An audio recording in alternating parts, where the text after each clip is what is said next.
Ça, c'est juste un excellent chapitre de One Punch Man. L'histoire de Tatsumaki, la fin du combat face à Saitama, et bien sûr, en plus, c'est bien drôle, et surtout, on a un Saitama héroïque et inspirant, le meilleur des Saitama.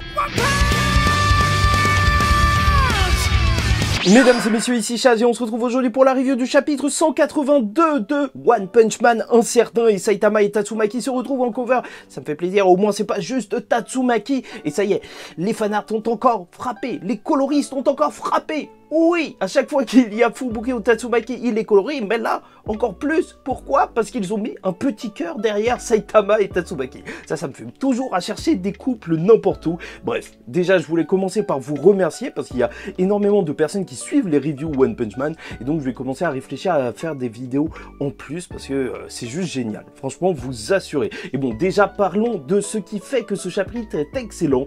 Tout d'abord, l'humour, puisque tout va commencer avec la vie des héros qui est totalement en panique, et Forte qui est donc à l'hôpital, tu vois, dans son lit, et qui se dit que s'il y a des monstres qui sont en train de faire du mal au peuple, alors il veut aider, il veut faire quelque chose, il va ouvrir ses fenêtres, regarder ça de loin, et c'est Saitama qui va arriver juste à côté de lui, il va lui faire « Oh ouais, t'es là !»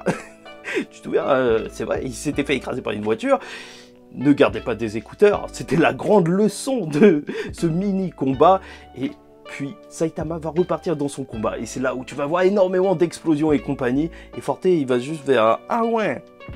Bon bah, je crois que je viendrai aider pour la prochaine fois. Il va refermer la fenêtre. C'est juste génial. Commencer le chapitre par ce gag, déjà ça m'a mis bien. Je vais pas te mentir, là, j'étais dans de bonnes conditions pour lire du One Punch Man. Et ensuite, on va bien sûr retrouver aussi le groupe de Fubuki qui se disait qu'ils devaient faire leurs preuves, donc pour que Tatsumaki arrête de les violenter. Mais quand ils vont voir ce qu'est en train de faire Tatsumaki, bah en fait...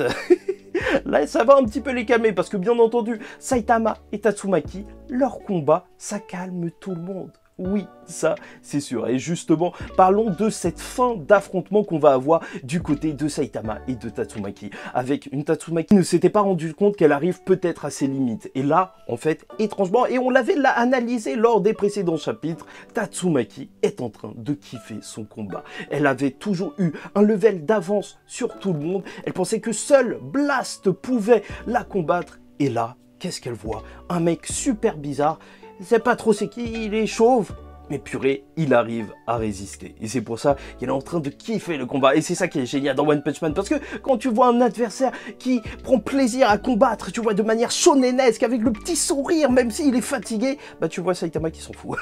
Parce que je m'en fous. Pour lui, ça lui fait littéralement rien du tout. C'est un gag fait et refait, mais purée, qu'est-ce qu'il marche bien. Et c'est donc là que Tatsumaki va lancer son attaque ultime, entre guillemets, remonter donc tout le sol et le faire s'écraser sur Saitama, avec une page qui montre une énorme profondeur et qui est tellement bien retranscrite que, voilà, Saitama a l'air tout petit, il a l'air de se faire écraser. C'est juste magnifique de voir ces pages où le sol devient limite des vagues, et tout ça pour qu'on voit une nouvelle forme de Saitama. Oui, bien sûr, Saitama est là en mode non blessé, sans aucun effort. Et ça se fait pas.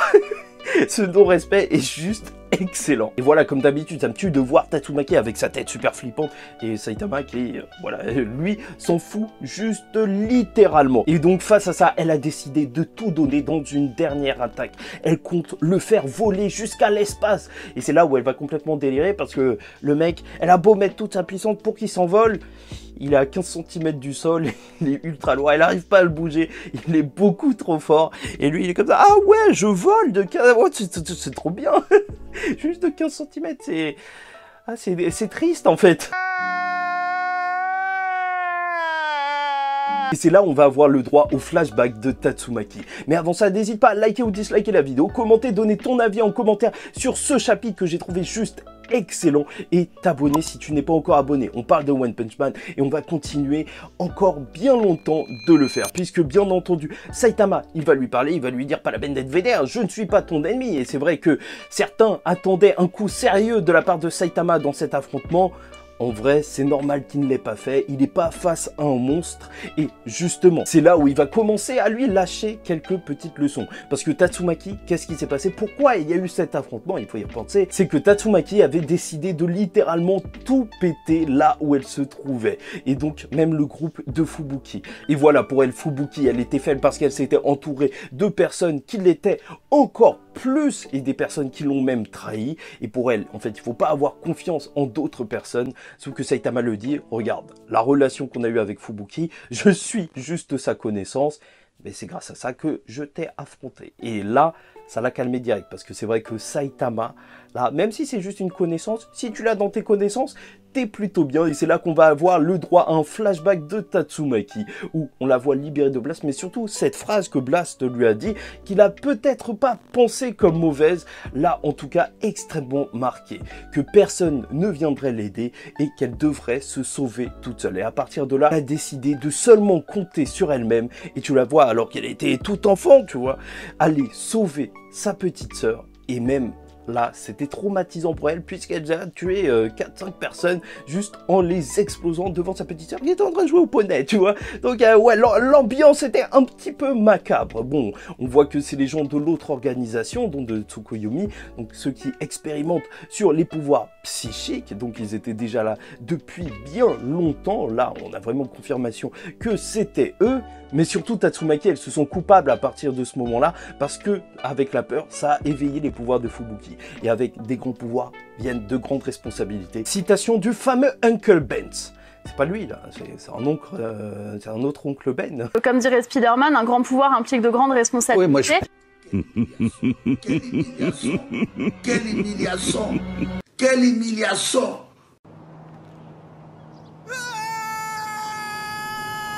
Bien entendu, et ça l'a menée vers un chemin dangereux, le chemin de l'héroïsme, où elle utiliserait ses pouvoirs. Et voilà, elle a été sauvée par Blast, elle a toujours voulu l'atteindre, être assez forte pour être à ses côtés, et se demande ce qu'elle doit faire, avec la lumière qui vient vers Blast, et ça y est, le nouveau héros de Tatsumaki est né. Si avant, elle croyait en Blast, si Blast lui avait montré la lumière, voilà, c'est le gros crâne chauve de Saitama qui va l'éclairer. Tu vois, c'est juste... Vraiment, dès qu'il y a un moyen de faire une blague sur le crâne de Saitama, t'inquiète pas que les auteurs, ils vont pas te lâcher avec ça. Et ça, c'est juste génial. Ils ne loupent absolument aucune chance de faire une blague sur la calvitie. C'est pas vraiment une calvitie. Bizarre. C'est là où on va avoir le droit à la conclusion de cet arc, mais surtout une conclusion pour le développement de personnages de Tatsumaki, avec un Saitama qui, bien entendu, en fait, va lui parler, qui va lui dire que, bien entendu, si ce combat a eu lieu, c'était pour la retenir, mais il se rend bien compte que si elle est devenue aussi forte, c'est qu'elle a dû s'entraîner, et s'entraîner très dur, et ça... il le respecte. Et même personnellement, sa force, elle l'impressionne. Et même si elle veut pas forcément écouter ce qu'il a à dire, même si elle est touchée en réalité par ce qu'il dit, il va juste lui donner un conseil. Elle peut se donner à fond, mais peut-être sans détruire les affaires des autres. Elle deviendra encore plus une grande héroïne si elle fait ça. Et ça, c'est très symbolique avec justement la suite. Mais t'inquiète pas, on va en parler. Dans tous les cas, il va lâcher une petite tape sur sa tête. Je suis sûr qu'il est encore persuadé que c'est une enfant, je sais pas quoi. Et c'est là que Fubuki va arriver et dire qu'il n'y a plus besoin de se battre. De toute façon, elle a abandonné son groupe. Sa grande sœur avait peut-être raison, sauf qu'en réalité, avec la mise en scène, ça marche très bien. Bah, le groupe de Fubuki continue toujours de la suivre. Et ça a beau être beau, bah, Tatsumaki, elle veut leur régler leur compte. C'est là que Fubuki, elle va intervenir, parce que bien évidemment, si sa sœur s'en mêle, alors ils vont se faire atomiser. Elle va dire, bon, c'est moi qui vais gérer le truc, et elle va commencer à attaquer ses propres hommes. Ou en tout cas, elle est prête à les attaquer, et c'est là où le discours de Saitama, il va être super beau. Voilà, il lui a dit de sauver, mais sans détruire des choses, d'être une héroïne sans détruire des choses. Et peut-être qu'on peut parler des objets, bien sûr, de la part de Saitama. Saitama, il parlait sûrement de ça, mais symboliquement, c'est aussi ne pas détruire les relations qu'ont les gens entre eux. Moi, je le vois comme ça, et surtout Saitama, il va lui expliquer que lui, au début, n'arrivait même pas à battre une menace loup. Tu vois, les monstres niveau loup, tu vois, niveau chien, en gros, Saitama n'arrivait pas à les battre, mais après son entraînement, il a été capable d'affronter les plus forts. Et il va lui dire ça, et ça, c'est juste magnifique. Et c'est peut-être la phrase du chapitre. Même s'ils sont faibles aujourd'hui, personne ne peut dire où se trouvent leurs limites. Et ça, c'est juste magnifique. c'est vrai. C'est une phrase pleine d'espoir, c'est une phrase sérieuse. Saitama, il rigole pas du tout, il est dessiné dans ses bons traits de BG. Et franchement, c'est une phrase de BG, parce que c'est vrai. Personne ne peut dire où seront leurs limites s'ils se donnent à fond, s'ils s'entraînent. Et ça vaut dans tous les aspects de la vie. Et ça, c'est pour ça que c'est beau. Et c'est là où tu vois qu'il a vraiment réussi à changer Tatsumaki. Parce qu'elle va se dire que elle va s'en aller, elle va les laisser aux côtés de Fubuki, mais rien ne doit leur arriver. Et tout simplement, c'est dit de manière un petit peu cocasse comme ça, mais en réalité, on comprend très bien que ce qu'elle veut dire, c'est juste prenez soin de ma petite sœur. Elle va juste s'en aller en disant à Saitama qu'elle reviendra le tester, parce que bien sûr, c'était un test en vrai de tout ce combat, pour voir si Saitama pouvait et était assez fort pour rester aux côtés de Fubuki. Et lui, ça le fait chier quoi. Et le chapitre se terminera, et donc aussi peut-être cet arc sur Fubuki qui est juste choqué que sa grande sœur ait écouté quelqu'un. Saitama a réussi à la raisonner et le personnage a évolué avec un des mecs de Fubuki qui va commencer à lui dire un truc, et c'est voilà. La fin du chapitre. Et c'est ça que j'ai trouvé excellent lors de ce chapitre. Drôle, avec de l'émotion, de l'histoire, une évolution des personnages et surtout un Saitama que je trouve magnifique quand il est comme ça, quand il donne des petites leçons de vie de cette manière au héros. Parce qu'au final, est-ce qu'il y a besoin d'être le héros le mieux classé pour mieux comprendre l'héroïsme? Saitama, ça a toujours été celui qui, en plus d'être le plus fort, parce que ça c'est quelque chose, celui qui est un véritable héros et qui porte ses valeurs. C'est pour ça que globalement je trouve que cet arc il est même supérieur au webcomic, parce que l'évolution des personnages est beaucoup plus marquée. C'est normal parce que dans le webcomic on est plus dans des gags, donc en fait si tu recherches plus des gags, alors il faut plus aller de ce côté-là. Bien évidemment il manque des trucs par rapport au webcomic, donc les sandales de Saitama qui se font péter, il est triste, alors que en réalité là ces crocs sont juste invincibles, je le répète, invincible, c'est juste n'importe quoi dans le manga et même dans le webcomic.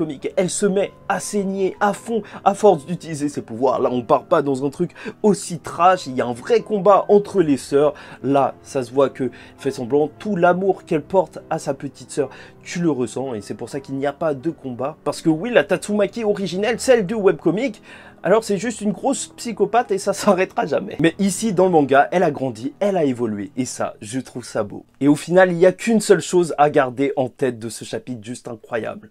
C'est que le sauveur de Tatsumaki, c'est le crâne de Saitama maintenant.